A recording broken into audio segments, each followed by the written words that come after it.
Alright guys, so I apologize for not delivering this recap slash review last night, but I was a little late with this one. Just finished watching, actually, yeah, just finished watching the episode on my DVR, and episode 32 of Transformers Prime, entitled Loose Cannon. It's kind of a appropriate title for this episode because in a way we kind of saw that in a returning Autobot. So the premise of this, guys, is Wheeljack returns. He returned back to Earth, but he didn't come alone. He was battling a seeker known as Dreadwing, who was voiced by Tony Todd. So let's give a round of applause to Tony Todd. Did a great job voicing him. Once I heard him, like, that Tony Todd? I was like, okay. Agent Fowler gives the word that, like, the Team Prime is supposed to be cohesive, on the low, keep it low, not a lot of collateral damage. And Optimus is like, Agent Fowler, we're all here. What the hell are you talking about? And they show what's going on, and they show Wheeljack and Bulkhead's, that's Jackie, and he's like, I don't care if it's Abraham Lincoln's back, I don't care if that, get to it. And they get Wheeljack out of there, but in the process Wheeljack causes some damage, like for example exploding a gas station and things like that. So they have to explain to them that we're kind of on the low, you're not supposed to show this kind of collateral damage. So back at base, that's where Wheeljack explains what he's been doing ever since he left, since the first season. He's been traveling around looking for other Autobot refugees, and he chased Dreadwing because Dreadwing is responsible for the death of a former Wrecker, the same unit that him and Bulkhead were a part of, known as Sea Spray.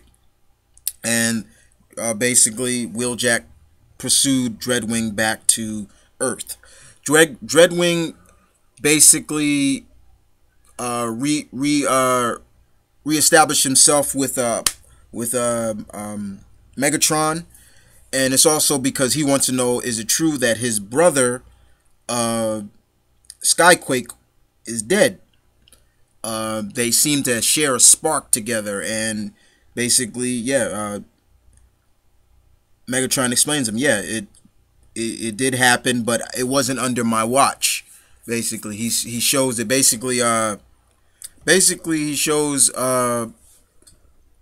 Soundwave basically shows Dreadwing what happened, but unfortunately, he still wants revenge on the Autobots for basically destroying his brother. And this kind of gets Wheeljack. Basically, Dreadwing goats Wheeljack into facing him one-on-one. And we also get a scene with Bulkhead trying to reason with Wheeljack and telling him, like, Optimus is this and that. And we kind of see a conflict between Wheeljack and Optimus. Like, he says, oh, he's maybe a great general, but he doesn't get his hands dirty. He's basically he's a punk when he's not out there. He lets us do the work where he doesn't get. He's all talk, basically.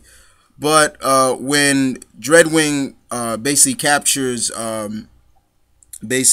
Bulkhead, it's Optimus and Wheeljack come to his aid to help, pretty much, and we get a pretty decent fight here.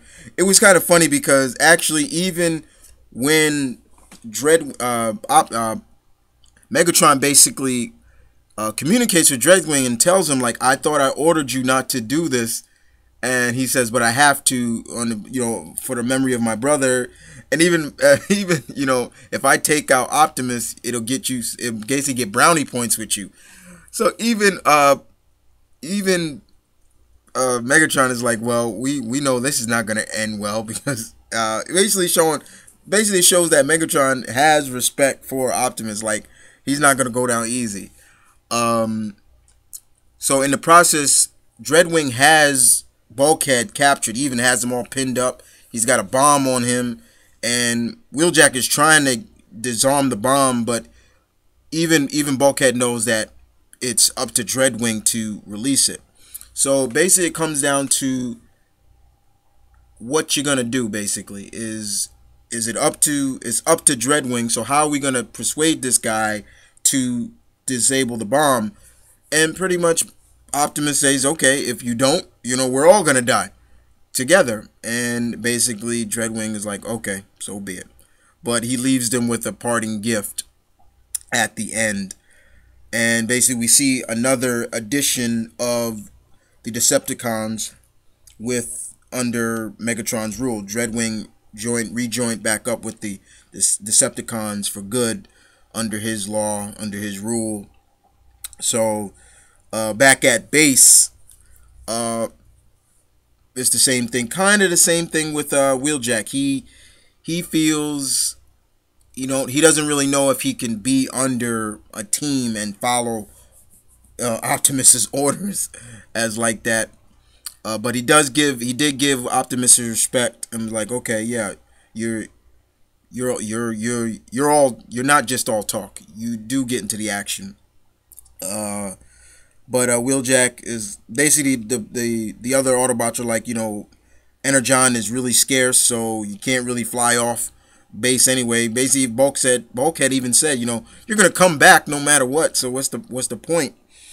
So basically, they said, if you're gonna do this, basically says, okay, but first I think I'll explore a while and see what this planet has to offer. So Bulkhead's like, but you're gonna need an Earth-based vehicle form, and that's where we see Wheeljack basically transform into his vehicle mode.